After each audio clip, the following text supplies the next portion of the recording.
This is a WKYT podcast. Good afternoon, everybody. It's a Facebook Live Friday afternoon. I'm Brian Milam, Dave Baker, and we are the Vest guys. Come on, let's go. So it's a vesty kind of day, right? Well, a little damp, a little windy. After the rain, it's nice outside. Sun shining for a little bit. Thank you, Chris. And you got to dress down a little bit. Right. It's been a busy day. Let's just get straight to it because we have a lot of work to do. Lee K. Howard is in Lubbock, Texas. Yes. Alex is on his way back from visiting the Big Apple, and that meant that. I went over to Cal today for the UK presser. As soon as we leave, the big news hits. Kahlil Whitney is transferring out of Kentucky. Second year in a row, the Cats have had a transfer. Quante Green leaving last year. This year it's Kahlil. A good start, decent start at the season. But over the last 8-9 games, the minutes have gone down, the production's gone down, and Whitney is now leaving. I think it's about 3 points a game, about 1.7 rebounds per game. Of course, he was a 5-star recruit. Right. And, the reports you see in the game that it just wasn't clicking the way everybody had hoped. You get reports from people that you trust in practice that it wasn't any better and maybe not quite as good in practice as it had shown in the games. And so it's not a surprise. And Cal has always been a guy that has said that he would help guys no matter what, and he's proven to do that. And I just think it was probably a good move for Kahlil, and he'll have a chance to go. And, sometimes it works. And, we saw what happened with Charles Matthews. Right. He certainly made the most of it, right? Unfortunately, Quade's still trying to figure it out. He goes ahead and transfers, and then you come up, and he's getting ready to play this semester and find out he's academically ineligible. So, Cal and everybody will give him the most support they can and hope to get him in the best spot they can. What does this do to a team which has a limited bench? Yeah. E.J. Montgomery, when he's been in, he's starting to get a little bit here and there. Tyrese Maxey, as Cal has said, even though he's a starter, kind of comes and goes. Sure. Keon Brooks has had his moments. Nate Sestina started out pretty hot and now has tailed off a little bit, and Cal has gone with over the years he's always said, I like that kind of that Iron Man 7, maybe an 8-guy rotation. Well, now you lose a heck of an athlete. In terms of scholarship players, though, that's all you got is 8. Right. I mean, you're not going to go any deeper than that. That's right. And so that's what you got to do. And I mean, you obviously those guys will get more time. It makes it more difficult if somebody's not doing what you want them to do, to use the bench as a motivator. If you get a tight whistle or a whistle that you don't agree with, it might be one of your players instead of you that's out and not able. So it's certainly going to be a factor down the stretch. And it's really interesting. This is going to force Kentucky. You can't play tentative, but if UK gets in foul trouble, now what do? God forbid Cal says, we're not going to play that zone, because he sees what happens when he does. But just for the rotation's sake, you're down a guy. Johnny Juzang is going to have to play some extended minutes. And he's playing hard-nosed minutes now, mind you. Yes. But it does take another body out of the mix. And I just wonder how that's going to affect UK maybe 3 weeks from now. Not right now, but maybe as we get down the stretch a little bit. Listen, could affect him as early as tomorrow. You getting that atmosphere there and everything. And so now if you're Cal, depending on who that person is, do you roll the dice and move away from your long-stated rule? If a guy's got 2 in the first half, he's coming out. You may not have that luxury now. Sure. And so I think it's going to be a factor. I think it's going to be a big factor going down the stretch. Is it something they can't overcome? No, but it's going to be a factor now. So Whitney, no idea where he's going to go. A lengthy Twitter message earlier today wanting to thank everybody at Kentucky for allowing him this opportunity. The Chicago native. So now where do you go? Who knows? We will wait and see. Been a lot of talk about Illinois, who recruited him closer hard. to home. And I've seen some of that on Twitter today. But sorry to interject, B. But the other thing is that you don't know is you look at P.J. Washington last year. What happens if you get that big surprise injury? Sure. And then you're down to 7. Because we have seen already a major scare when a lot of people thought Ashton Hagans could have had an Achilles. Right. That was big. And if you go back to the early part of the season, Kentucky had somebody on the shelf for a game or because of a sprained ankle. Sestina missed those 2 weeks, right? He had the broken thumb. And so you never know what the what the situation is going to be. We've got your questions, some of your comments. A lot of people on Facebook wishing Kahlil the best of luck moving forward, and why not? I mean, not a troublemaker, seemed to be a great kid. Good kid. We got to talk to him. But what was weird today, at the press conference, I was there, and he walks through. And people said, hey, how you doing? What's going on? It's just kind of odd to see someone 45 minutes later dropping the big Well, bomb. they'd obviously talked about it. And here's the thing. The release does not address this. The second semester has already started, so it doesn't look like he's going to leave school, right away. He may use this semester to work on his game, work on himself physically, get himself in he's in good academic stead, but to shore that up even more. And then that would give him some time. If I'm a kid that's transferring right now, but unless I just want to go back home or something, I'm looking at seeing who's going to have needs. I mean, the way this transfer portal is and everything, people can now contact him, okay? And so maybe he uses this semester to figure that out and then makes his decision at the end of the year or at the end of the semester. We want to appreciate you guys for watching. We've got Mandy Harmon McKee. Just saw her name pop up. Great player, Sheldon Clark High School, number 22. That's full 606. By goodness. But thank you, Mandy, for watching, and Cody and Candace and Lisa, Terry, people in between. We welcome your questions and comments for the next several minutes. Now, let's talk about the Cats and the Red Raiders. Usually in the Big 12 SEC showdown, it's been Kentucky and Kansas. Hallelujah, we don't see that this year. We see Texas Especially Tech. after this week. Especially after this week. Man. Although, with the guys that got gone, right? I mean, well, yeah, maybe it's going to benefit Tennessee, right? Take a crack at them. Right? Okay, sorry. But with Texas Tech, a team that if Bobby Knight doesn't coach them, they don't appear on the radar, 20 years ago, 15 years ago. Right. And then Chris Beard takes over after Pat Knight and a couple after Tubby Smith. And Tubby and, Billy G. I wasn't going to go there, but I'll let you. Yeah, you were. I would. But they are back number. on the rotation now, and they are in the national spotlight, going to the national championship game, coming within an eyelash of the national title, going to Lubbock, of all places. Okay, so here you go. So they have won 54 straight at home against non-conference opponents. Someone's been reading the game notes. No. I have not seen the game notes yet, but I have been doing my research. They've already got people camped out. That does not include Lee K. Howard, but students are already camped out. And I don't know whether you saw this at the end of the day or not yesterday, but Chris Beard, the coach, he and one of the players put a video out on social media. They are having a catered tailgate for students, which includes adult beverages. That's right. For the students who are of legal age. And I heard Cal get asked about that today, and he said, what? On campus? You've had green outs and blue outs, hat white night, outs, black outs, T-shirt. this night. Now you've got beer night.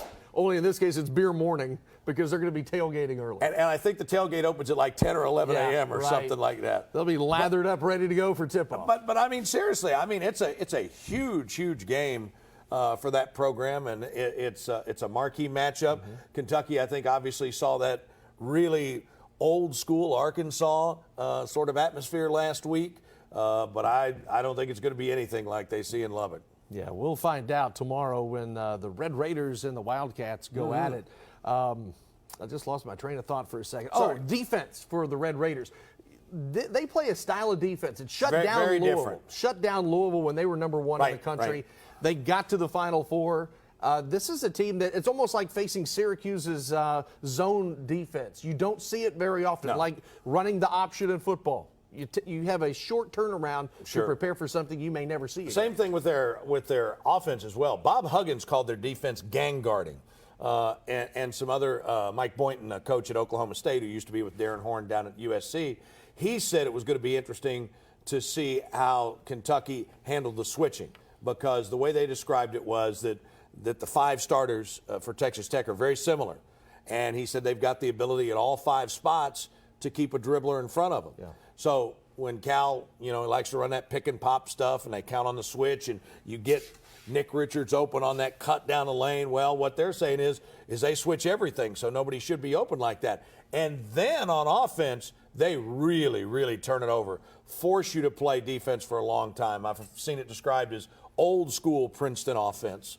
And then, like you said, they are just young, though, because they beat Louisville that night up in New York City, And then Wednesday night with Kentucky coming to town, maybe they're looking around the corner a little bit, and they get whacked by TCU on the road.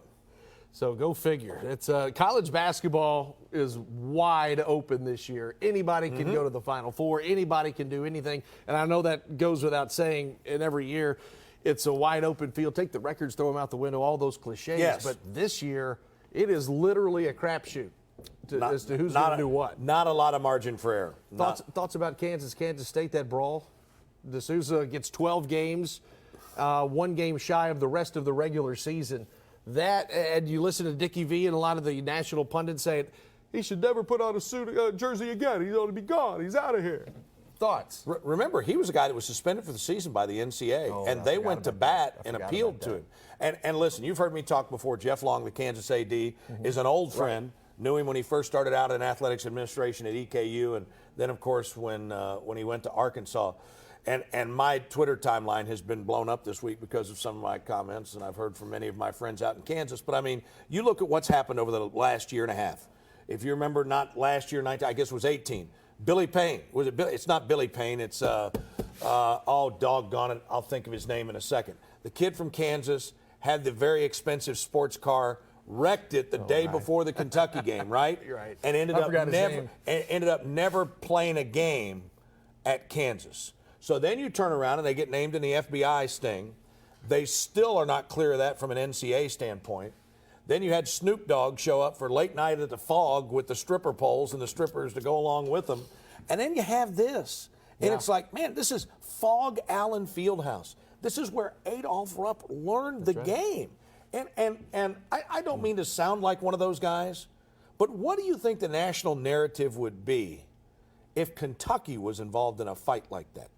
Stephen A. Smith would still be on blood pressure medication, right? I mean, it would be, and I just haven't heard that much. And I mean, the only constant there has been Bill Self, right? And the funny thing is, Brian, and you've played enough athletics and covered enough. Everybody you talk to, coaches, players, ex-players, officials, they say that Bill Self is one of the really good guys to be around, that he's just a great guy. But I mean, how much longer do you go with it? I don't know. A couple of football notes. Can I give you a couple of quick football notes? Hey, we've got a couple of quick football notes sponsored by Mingy Beef Jerky. You got to try this stuff. You got to. A little birdie has told me that somebody may have made a run at Vince Marrow. And while it's not official yet, he may have gotten another bump in pay. Really? Now, don't have that officially yet, but since we're on Facebook, we can talk about it, right? I like right, that. Because it must be true if it's on Facebook. You may not have seen it. Ed Orgeron, after his national championship they had win. a mass exodus over there, didn't they? They did with the players, but not Ed. He had a mass exodus to the bank. 6-year, $40+ million extension. That's all. And then let's talk about assistants. Okay, Kevin Steele is the defensive coordinator at Auburn. And he's coached for Nick Saban. He's been at Clemson. I mean, he's one of the most sought-after guys there is. And he was already making like $1.5 million or something. He got a raise to stay at Auburn as the defensive coordinator to $2.5 million a year. That's an assistant coach, dude. How much you make a year? Come on. I'm just here because of you, people like you, attaboy. and Amber. I'm here despite people like Chris. My man John Dowdy is watching. Another number 22. John Dowdy? Yeah. Oh, not John Dowd. I was thinking the Dowd Report. Well, sorry, Doge. It's not me. It's the medication. One thing I do want to mention, and this is not about UK, but this week is the All-A Boys and Girls State Tournament in Richmond, a tournament near and dear to my heart. I was over there earlier this week. We'll be there either today, tomorrow, Sunday, whenever. Throughout the weekend. But there is a dark cloud hanging over it this week because Stan Steidel, who created this in the early 80s, passed away several months ago. And when I was there, you always look for that big guy at the end of press row, and he's not there. Big guy with a big smile. Oh, who loved student athletes more than maybe any administrator, coach, booster, you name it, that I have ever met in my life. And there are some longtime athletics observers, people in athletics, media people.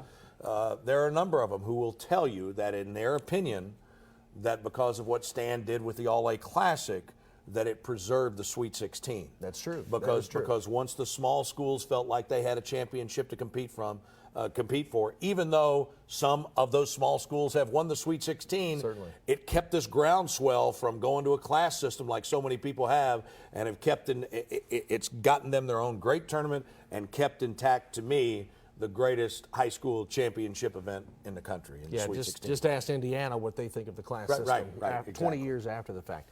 But didn't want to end on a down note, No. It is worth mentioning that Stan Steidl I don't think he ever said no when it came to people, as long as it dealt with the enhancement of the student athlete. That tournament, which is also branched off into every other sport imaginable. Oh, yeah. They've got championships over the last and all. decade plus. I mean, they've also had academic competitions, art competitions, the coalition of folks he put together from around the state. And you know what? Some people ask you for things, and you know they're going to ask, and you're just like, ugh. Stan could make an ask, and he was just so dang sincere about it that you felt bad that he had to ask you to help, that you didn't come up with it on your own. Good people. And there were lots of folks that put sweat equity into it, lots of folks that put money and sponsorship into it over the years, and I miss him. You're right. It's a great tournament. It's a wonderful legacy, but it's just different. It is different. I hope they name that state championship trophy after Stan, the memorial. Yep, Stan that'd be a Steidl great way to do Memorial it. Trophy. Yep. That's going to do it for Facebook Live. Appreciate you watching. We've had people from across the Commonwealth and places in between. Even some old high school classmates of mine are watching. Man, what's going on with that? Really? Now you feel old. Are they having a snow day or what? No. In the office on the... Yeah, it's that office. It's that 2-hour lunch break. Right, up there on the... He does those all Over in the the time. state? Yeah, sometimes. But we've had people from Louisville, Hazard, Pikeville. The 606! By goodness, that's right. Come on! How about Hazard with that last-second shot in the All-A? Jarrett Napier pops a big three. Come on! You'll be talking about it 30 years from now. We'll be talking on Facebook Live in 30 years about it, too. That's going to do it for today. For Dave Baker, I'm Brian Milam. Thanks for watching. We'll see you next week.